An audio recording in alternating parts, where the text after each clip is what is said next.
Salut YouTube, j'espère que tout se passe bien chez vous, en tout cas pour ma part ça va. J'ai vécu la pire manière de me faire larguer et je vous raconte tout. Au début j'étais installée avec un gars depuis à peu près 2 ans, c'était vraiment une relation au top. Mais c'est pas de lui qu'on va parler, car finalement, même si c'était difficile, la relation n'a pas abouti et on a rompu. Alors vous imaginez bien, moi qui pensais être calée dans ma relation, mon monde s'est effondré. Après ça, je me suis retrouvée dans une période là où je me sentais très seule. J'étais mal, en mode déprime et je me posais plein de questions par rapport à l'avenir. Le temps est passé et je parlais une fois avec une de mes cousines, donc drague, potentiel, beauté, séduction. Et cette sorcière, je sais pas quelle mouche l'a piquée, mais elle m'a incité à m'inscrire sur un site de rencontre. Ton prénom commence par A, tu te reconnaîtras. En même temps, on se disait que ça pouvait être marrant et tout. De toute façon, les mecs de notre entourage, ça nous fait rien. On dirait même des cousins. J'apprends comment le truc fonctionne, je discute avec un de mecs sans aller plus loin. Finalement, je tombe sur The Mec. On a échangé pendant un moment et le courant est tellement bien passé qu'on a décidé de se voir. C'est là que le game commençait. Laisse-moi goûter à tes charmes, mon fruit défendu, je veux t'aimer puis t'oublier. Et le mec non plus n'avait pas l'air d'être là pour rigoler, donc c'était séduction au max. On s'est découvert plein de points communs, des atomes crochus. Enfin, vous appelez ça comme vous voulez. Après 4-5 rendez-vous qui n'étaient pas prévus de base, on a quand même décidé de voir ce que ça pouvait donner. Alors c'était mondanité, resto, activité de malade. Un jour, il m'a emmené dans un bar à vin et je me suis tapé la honte de ma vie parce que j'ai demandé à boire du Fanta dans un bar à vin.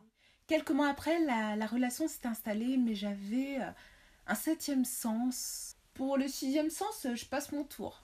Je commençais à me sentir lésée dans la relation puisque je voyais bien que je voulais correspondre à son idéal et qu'en plus de ça, je m'épanouissais pas en tant que femme. Quand on chasse le naturel, il revient toujours au galop. Mais bon, c'était tellement attaché et il me faisait tellement voir mon des merveilles que je me suis dit, je me fais des films en fait. Tu peux même avoir 10 sens, mais le mec a le flair. Dès que le gars a senti que je commençais à montrer moins d'intérêt pour sa personne, il a commencé son jeu de manipulation. Sa machine était vraiment bien huilée puisqu'il alternait sans cesse les périodes là où il me faisait croire que j'étais la femme de sa vie et d'autres là où il se faisait grave désirer, là où il montrait du désintérêt, mais c'était vraiment bien calculé quoi. Un jour, j'oublierai jamais ce jour-là, c'était sans préavis, j'ai reçu un SMS, boum. J'ai pleuré toutes les larmes de mon corps et si je pouvais organiser un deuil chez moi, je l'aurais fait.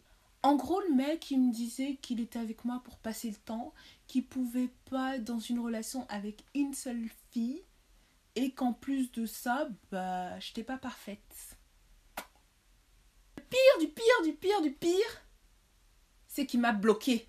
C'est vraiment en mode next. Il m'a vraiment laissé dans la position où tu te retrouves face à toi-même et tu as zéro interlocuteur pour répondre à tes questions. J'ai pas eu de leçon en fait. Aujourd'hui j'en ris volontiers, mais la bonne leçon que j'ai eue de cette histoire, c'est qu'il ne fallait pas jouer aux apparences et qu'en plus de ça, c'était un danger de tester son potentiel, sa confiance en soi et la valeur ajoutée que vous pouvez avoir dans la vie de quelqu'un, rien qu'en vous basant sur la perception que certaines personnes que vous croisez tout au long de votre vie peuvent avoir de vous. J'espère que ma story vous a plu. Si c'est le cas, n'hésitez pas à me le faire savoir et à vous abonner. On se retrouve très bientôt pour d'autres vidéos. Et en attendant, n'oubliez pas d'être belle.